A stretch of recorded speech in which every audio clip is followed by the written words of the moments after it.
Whether you are driving or hiking, signs are helpful to let you know which road or path you are on and which way is the right way for you to go from where you are. If signage is inadequate, you may not know which way to turn to stay on the right way. You've probably experienced that, haven't you? You've been in an area where maybe the signs were a little confusing.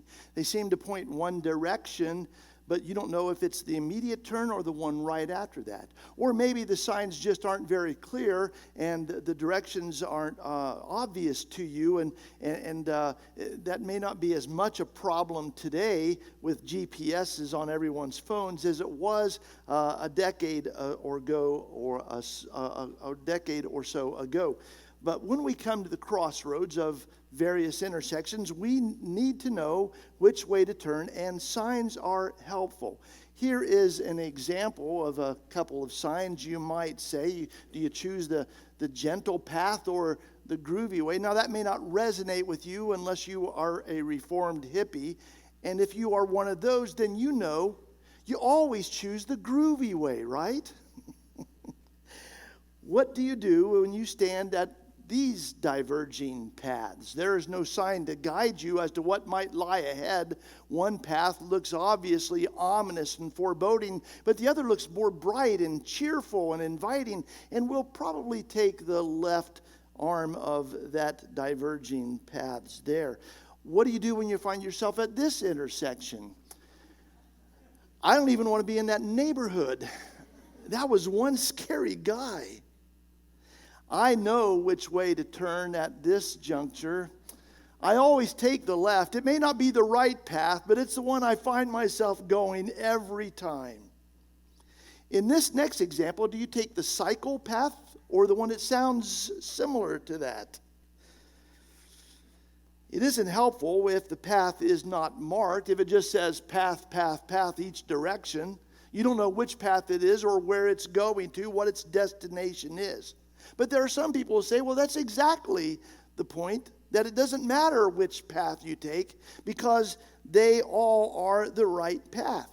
When we use that thought, that terminology metaphorically about spirituality, many believe it doesn't matter which path you choose, for all lead the right way.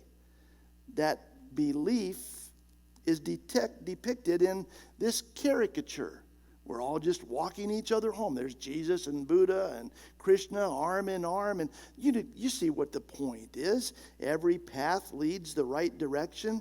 That's the popular belief in society. All roads lead to heaven. It doesn't matter if you're a Buddhist or a Hindu or a Muslim. It doesn't matter whether you follow the teachings of the New Age movement or you get mixed up in spiritualism and practice things like palm readings and tarot cards and psychics. It doesn't matter because all roads lead to heaven. That is a popular belief, but it is a lie whispered by Satan in order to deceive us by giving us false directions. Jesus taught differently. He taught that there is only one way to eternal life.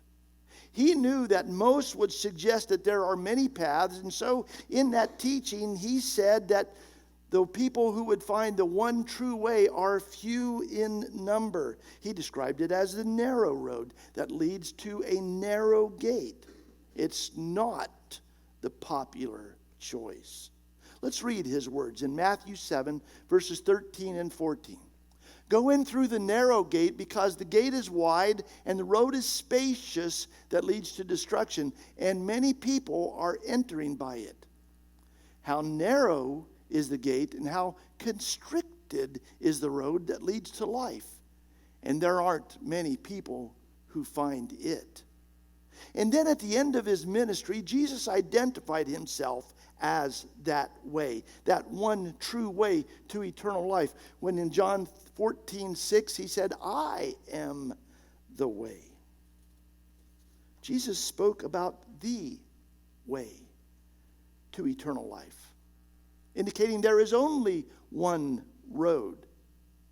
When he spoke those words in Matthew 7, in that teaching we read a few moments ago, he used the term the road. He used the exact same article in John 14:6 when he described himself as the way. In Greek grammar, that word in the English, the, in the Greek is a substantive article, which means it is the one and only. It is the exclusive one. We use that article, the, similarly when we stress that word. For example, if you were watching an NFL game, you might notice, as sometimes is the case, that players the starting lineup will introduce themselves before the game starts by name and the college they attended. And so you might hear something like this: Zeke Elliott, the Ohio State University. Don't you love it when you hear that? Well, if you're a Buckeyes fan, you love it when you hear that, because it sounds like you're saying there is none other in comparison. It is the one and only school. Now, if you are not an Ohio State fan, my apologies to you. You probably think that sounds a bit arrogant, and it probably is a bit arrogant. But it wasn't arrogance that led Jesus to make that statement, that there is the road to eternal life, and I am the way. I am that road. He confirmed that that was what he was teaching in the rest of John 14:6, when he said, "No one comes to the Father except through me." This concept of the way that leads to eternal life was actually prophesied 700 years before the time of Christ by Isaiah, when he gave a prophecy about the paradise that the Messiah would usher in. He spoke these words about that paradise and the way to it in Isaiah 35, verses 8 through 10. And I've abbreviated it a little bit because of length. "There will be a highway called the way of holiness. The unclean will not travel it, only those who walk in the way. The redeemed will walk upon it, those ransomed by the Lord." That phrase that's used there twice, the way, the phrase that Jesus used when he introduced himself as that source of direction, that phrase came to identify the early Christians. 6 times throughout the book of Acts, that term, the way, was used to identify the church. For example, Paul used that in his testimony about his conversion, as recorded in Acts 24:14, when he said, "I admit that I worship the God of our ancestors as a follower of the way." Oftentimes it's capitalized in many of our English translations, I believe because commentators accept that as a reference to Jesus. He is the way. He is the road. He is the gate to eternal life. Jesus said that way is narrow. That's not a popular word in our culture. Our world dislikes narrowness. It's an uncomplimentary term associated with intolerance and exclusive-mindedness. It's often used as a criticism of Christians. Oh, they're a narrow-minded bunch, meaning that we are bigoted and judgmental and perhaps even hateful. And I don't believe that that's true about the majority of Christianity. But there is a narrowness to our beliefs. Jesus was actually the first one to use that term to describe Christianity. He actually used 2 words for narrow in the Greek that are synonyms of one another. He described the gate as being narrow and the road as being narrow. The word he chose to describe gate means small.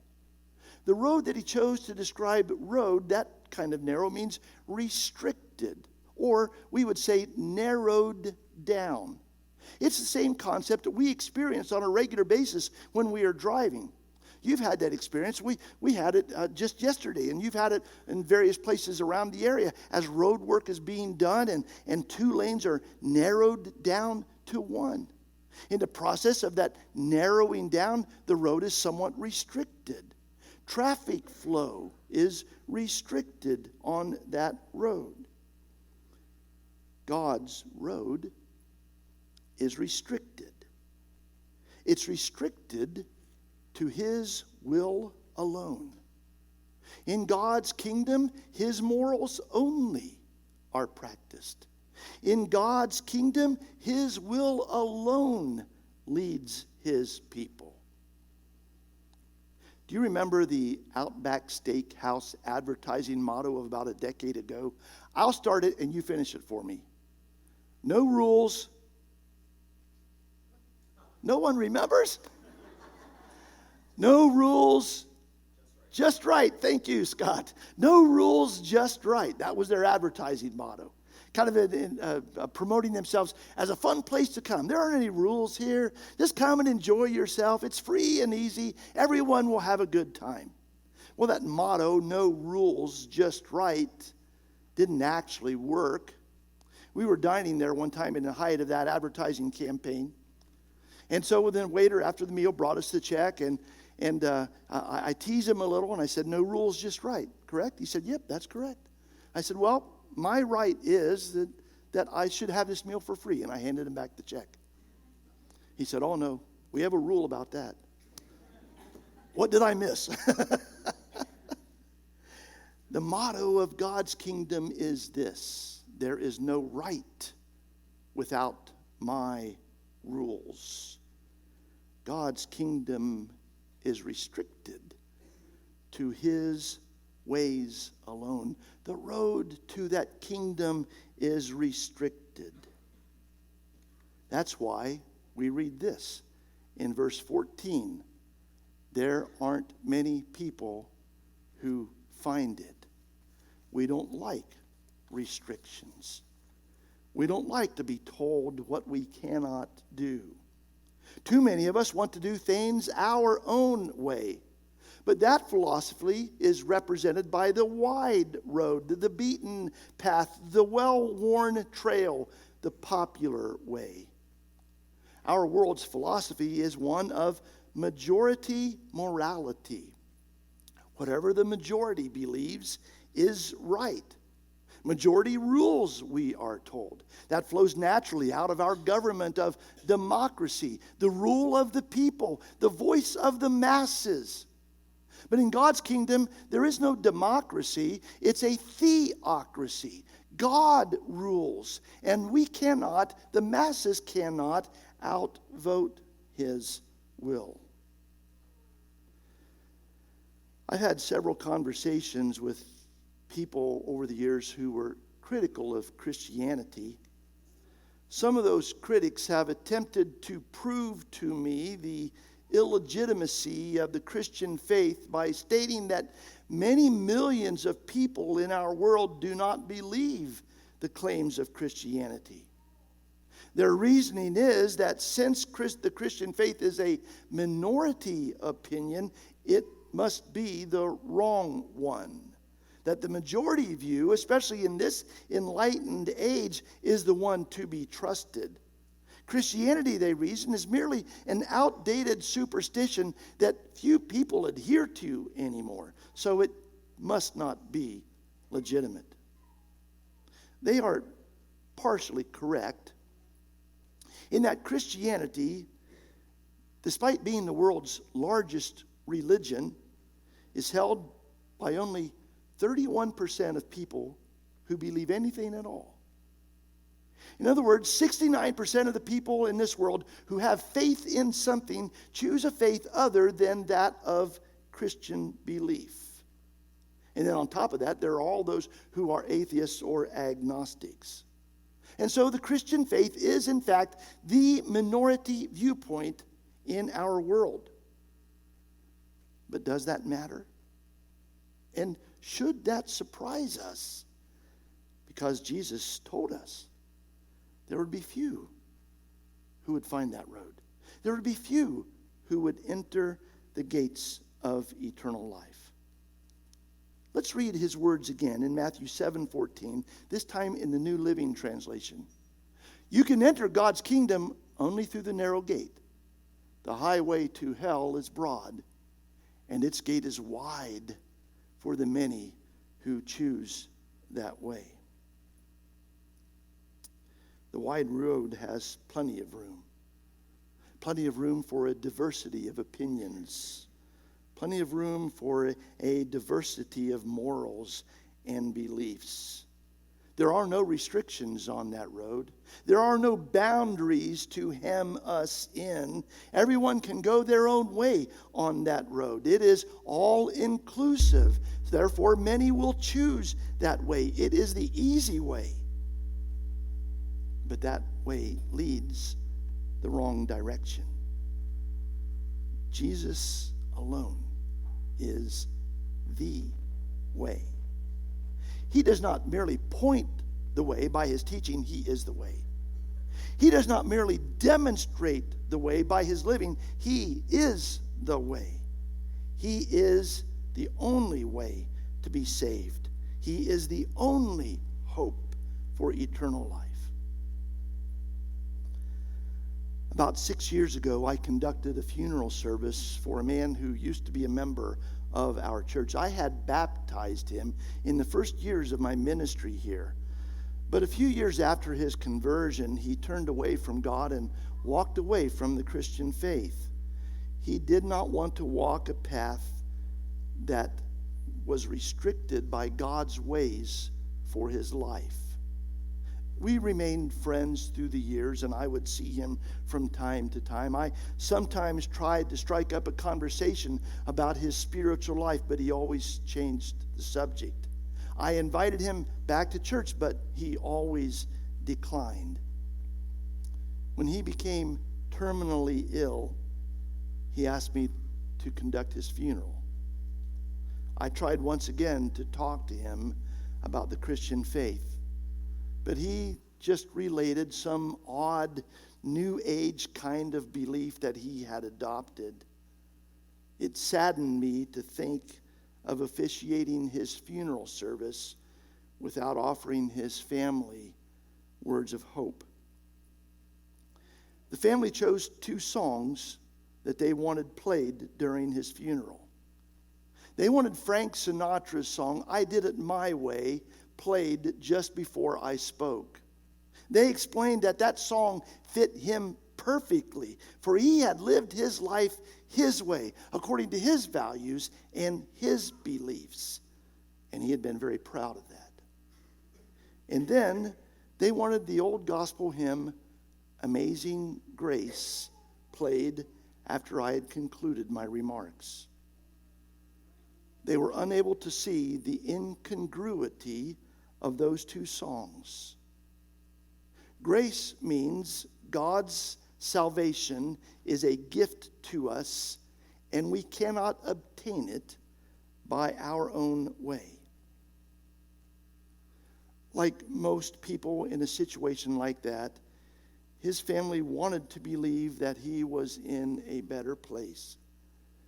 But I could not give them that assurance. While I didn't tell them, I feared that my friend had been seduced by Satan's whispers and had lost his soul. In Luke's account of this teaching of Jesus about the narrow way leading to a narrow gate of eternal life, he also adopted the analogy of a door to heaven that would one day be closed so that entrance to it would no longer be possible after that point. And so he spoke these words of warning in Luke 13:25. When the master of the house has locked the door, it will be too late.